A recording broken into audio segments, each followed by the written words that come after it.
જેલમાં લાંચ લેતા કર્મચારી રંગે હાથે ઝડપાયો। કેદીઓને તેમના સગાવાળાઓ સાથે મુલાકાત કરાવવા માટે ₹500 થી ₹2000 અને સિક્યુરિટી બેરેકમાં શિફ્ટ ન કરવા માટે ₹10,000 થી ₹1 લાખ સુધીની લાંચ।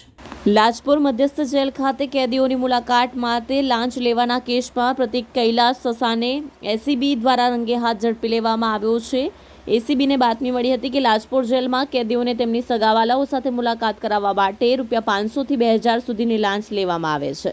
આ ઉપરાંત કેટલાક કેદીઓને હાઈ સિક્યુરિટી બેરકમાં શિફ્ટ ન કરવા માટે ₹10,000 થી ₹1 લાખ સુધીની લાંચની માંગણી થતી હોવાની માહિતી મળી હતી। આ માહિતીની ખાતરી કરવા એસીબી ટીમે લાંચના છટકાનું આયોજન કર્યું। 17/2/2025ના રોજ ડીકોય ઓપરેશન દરમિયાન લાજપોર જેલના મુલાકાત ખંડમાં આવેલા ટેલિફોન બૂથ નંબર 19 ઉપર આરોપી પ્રતિક કૈલાસ સસાને ડીકોયના મિત્ર સાથે મુલાકાત કરાવવાના બદલામાં ₹1,000ની લાંચની માંગણી કરી રંગે હાથ ઝડપાયો। લાંચની રકમ સ્વીકારતાની સાથે જ એસીબી ટીમે આરોપીને પંચ સાક્ષીઓની હાજરીમાં રંગે હાથ ઝડપી લીધો।